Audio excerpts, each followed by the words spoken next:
प्रभु तेरी वाणी जीवन की रोटी, नैनों की ज्योति अंधेरा मिटाती।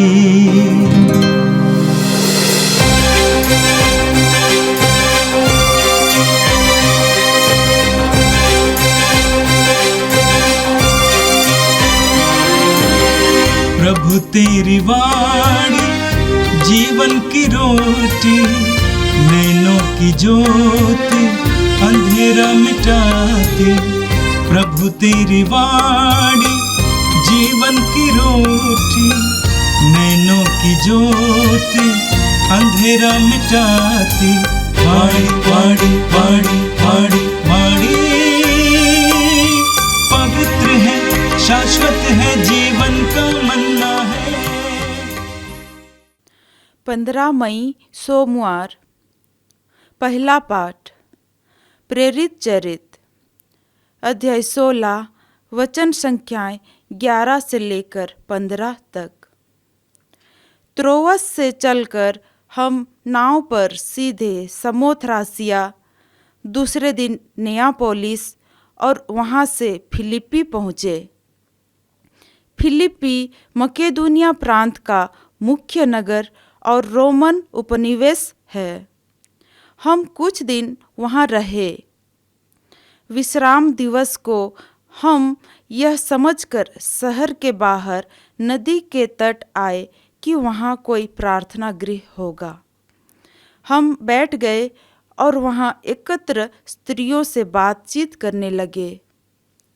सुनने वाली महिलाओं में से एक का नाम लिदिया था और वह थियतीरा नगर की रहने वाली थी।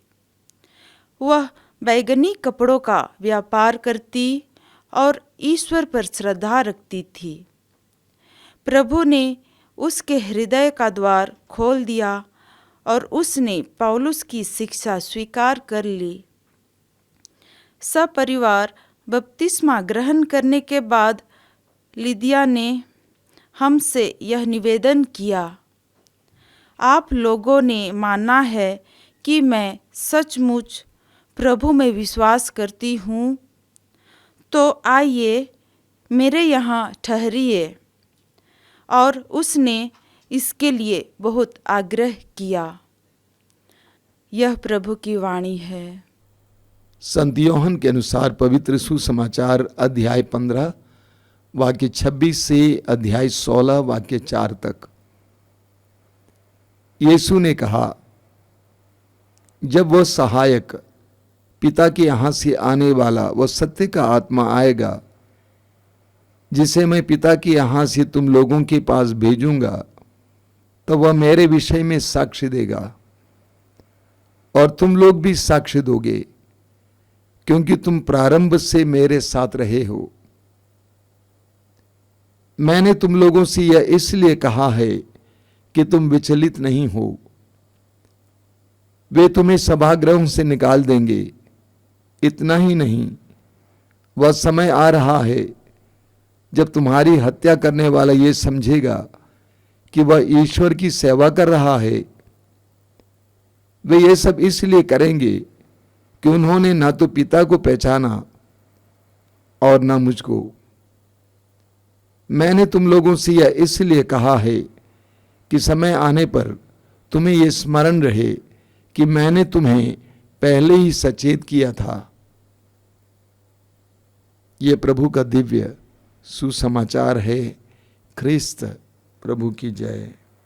मेरे प्रिय भाई और बहनों, आज का पहला पाठ प्रेरित चरित के अध्याय 16 से लिया गया था।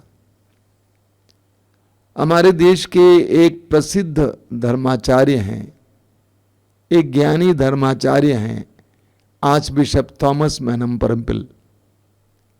उन्होंने अपनी किताब में लिखा है अंग्रेजी में कि sharing the good news should not be considered as a part time hobby but should be considered as a life long privilege. सरल हिंदी में बोलूंगा तो उन्होंने क्या लिखा है?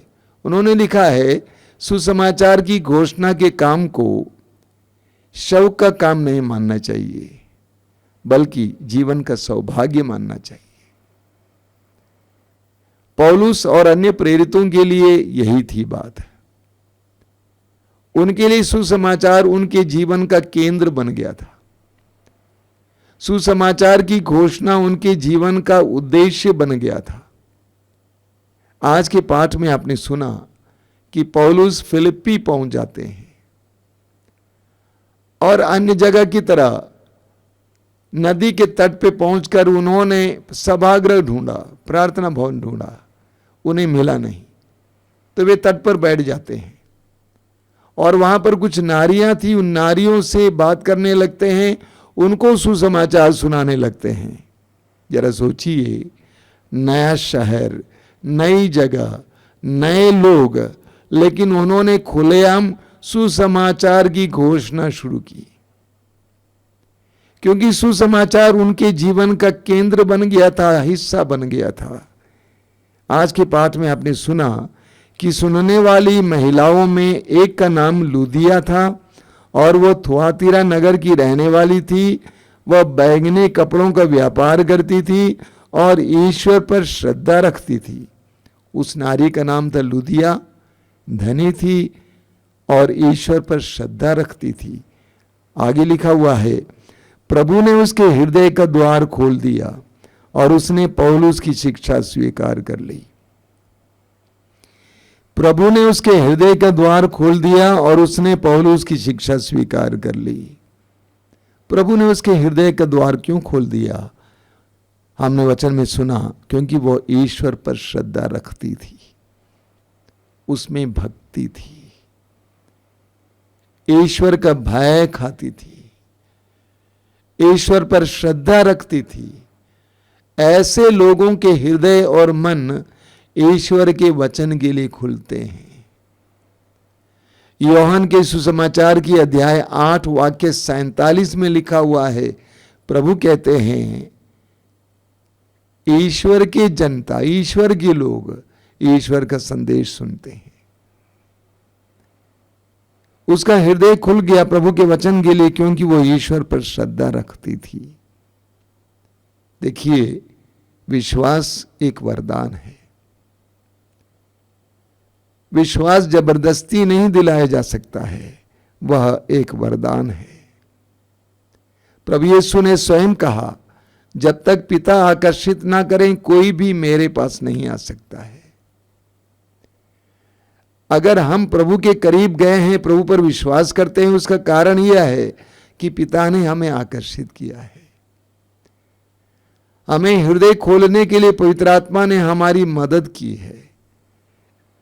लूदिया ने न केवल अपने हृदय को खोला, बल्कि आगे वचन में लिखा हुआ है, सपरिवार बपतिस्मा ग्रहण करने के बाद लूदिया ने पौलुस से कहा, आप लोगों ने माना है कि मैं सचमुच प्रभु में विश्वास करती हूं, तो आइए मेरे यहां ठहरिए। लूदिया ने न केवल प्रभु के वचन के लिए अपने हृदय को खोला, बल्कि यीशु के लिए अपने जीवन के द्वार को खोला, अपने परिवार के द्वार को खोला और यीशु में बपतिस्मा ग्रहण किया और अपने घर के द्वार को यीशु के सेवकों के लिए खोला। मेरे प्रिय भाई और बहनों, सुसमाचार और बाइबल पढ़ने वाले और सुनने वाले बहुत कोई हैं, लेकिन यीशु पर विश्वास करने वाले और यीशु को ग्रहण करने वाले बहुत कम हैं। और उनमें से भी कई लोग यीशु को पूरी तरह से ग्रहण नहीं करते, स्वीकार नहीं करते हैं, अपने जीवन को प्रभु की हाथ में पूरी तरह से समर्पित नहीं करते हैं। आज लूदिया हमारे लिए एक सुंदर उदाहरण है कि हम भी प्रभु के लिए अपने हृदय के द्वार को खोलें और प्रभु को पूर्ण रूप से अपनाएं और प्रभु के सेवक सेविकाओं के लिए अपने घर के द्वार को खोलें। और आज का सुसमाचार यूहन्ना के सुसमाचार के अध्याय 15 और 16 से लिया गया था। हम जानते हैं कि प्रभु यीशु के शिष्यों में प्रेरित 3 वर्षों तक लगातार उनके साथ रहे, उनके साथ खाए पिए, उनके वचनों को सुने, उनके चमत्कारपूर्ण कार्यों को देखे। इसके बावजूद उन्होंने ना यीशु को समझा, ना यीशु के वचनों को ढंग से समझा, ना यीशु के चमत्कारों को समझा। यह एक सच्चाई है। इसीलिए प्रभु यीशु ने उनसे कहा, आज के सुसमाचार में आपने देखा, जब वो सहायक पिता के यहाँ से आने वाला, वह सत्य का आत्मा आएगा, जिसे मैं पिता के यहाँ से तुम लोगों के पास भेजूंगा, तो वह मेरे इस विषय में साक्ष्य देगा और तुम लोग भी साक्ष्य दोगे। प्रभु ने अपने शिष्यों से कहा कि जब पवित्र आत्मा आएगा तो वो तुम्हें साक्ष्य देगा मेरा। पवित्र आत्मा मेरी वाणी को समझाएगा। वास्तव में प्रभु की वाणी को समझने के लिए हमें पवित्र आत्मा की आवश्यकता होती है। पवित्र आत्मा ही पवित्र वचन के अंदर छिपे हुए रहस्यों को हमारे सामने प्रकट कर सकता है। पवित्र आत्मा ही पवित्र वचनों में छिपे हुए रहस्य और सामर्थ्य को हमारे पर प्रकट कर सकता है। शिष्य अनपढ़ थे, शिष्य एक तरह से संकुचित मनोभाव के थे, संकीर्ण मनोभाव के थे, लेकिन पेंतकोस्त के दिन पवित्र आत्मा के उतरने के बाद उनकी बुद्धि को प्रकाश मिल जाता है। वे यीशु को समझने लगते हैं, यीशु के वचनों को समझने लगते हैं और इसीलिए वे यीशु के साक्षी बनते हैं। जब तक हम प्रभु को और प्रभु के वचनों को नहीं समझेंगे, हम यीशु के साक्षी नहीं बनेंगे। वे यीशु के साक्षी बने क्योंकि पवित्र आत्मा ने उन्हें आध्यात्मिक शक्ति दी, आध्यात्मिक प्रकाश दिया और आंतरिक शक्ति प्रदान की। इतना ही नहीं, आज के सुसमाचार में हम देखते हैं कि प्रभु यीशु अपने शिष्यों को आने वाले अत्याचार के बारे में समझाते हैं ताकि वे अत्याचार को ग्रहण कर सकें, स्वीकार कर सकें। प्रभु ने कहा, मैंने तुम लोगों से यह इसलिए कहा है कि तुम विचलित नहीं हो। वे तुम्हें सभागृहों से निकाल देंगे। इतना ही नहीं, वह समय आ रहा है जब तुम्हारी हत्या करने वाला ये समझेगा कि वह ईश्वर की सेवा कर रहा है।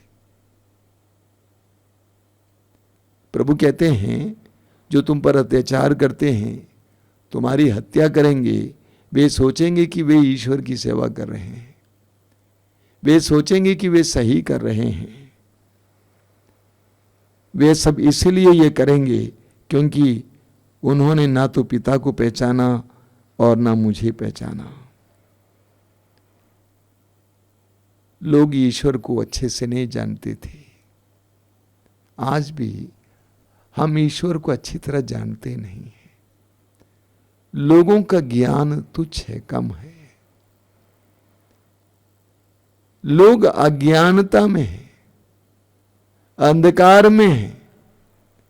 वास्तव में जो ईश्वर को जानेगा, ईश्वर का अनुभव करेगा, वो कभी संकीर्ण मनोभाव का नहीं हो सकता है, वो कभी संकुचित नहीं हो सकता है, उसका मन छोटा नहीं हो सकता है, उसका दिल छोटा नहीं हो सकता है।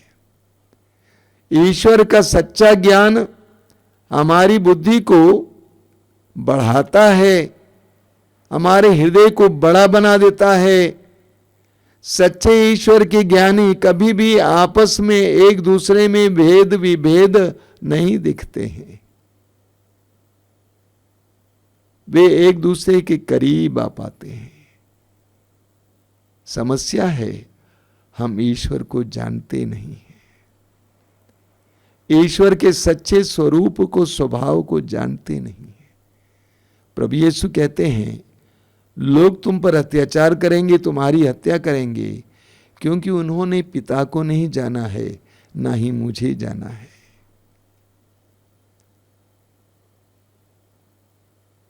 एक विश्वासी के जीवन में अत्याचार लिखा हुआ है, वो हमारे जीवन का भाग है और हमारा भाग्य है। क्योंकि दुनिया ईश्वर को जानती नहीं है, चाहती नहीं है, ईश्वर से विद्रोह करती है। और इसीलिए जो भी ईश्वर के पक्ष में है, सच्चे ईश्वर के पक्ष में है, दुनिया उनके खिलाफ होगी। आज हम प्रभु से प्रार्थना करें, विशेष करके उन लोगों के लिए प्रार्थना करेंगे जो ईश्वर के लिए, ईश्वर के राज्य के लिए, यीशु के लिए, यीशु के सुसमाचार के लिए यातनाएं झेलते हैं, अत्याचार सहते हैं, बंदी गृहों में पड़े हुए हैं, मार डाले जाते हैं। हम उन सबको याद करके उनके लिए भी प्रार्थना करेंगे। आइए हम प्रार्थना करें। प्रभु धन्यवाद देते हैं तेरे पवित्र वचनों के लिए। हमें पवित्र आत्मा का प्रकाश दीजिए ताकि हम तुझे समझ सकें, तेरे वचनों को गहराई से समझ सकें। हमें पवित्र आत्मा का प्रकाश दीजिए ताकि हम वास्तव में तेरे साक्षी बन सकें। हे प्रभु यीशु, उन वचनों को सुनने वाले मेरे भाई बहनों को आशीर्वाद दीजिए। वे आज के दिन जो कुछ करेंगे उन सबको तेरी आशीष मिले, तेरी उपस्थिति का एहसास हो। हमारी प्रार्थना को ग्रहण कर। आमीन।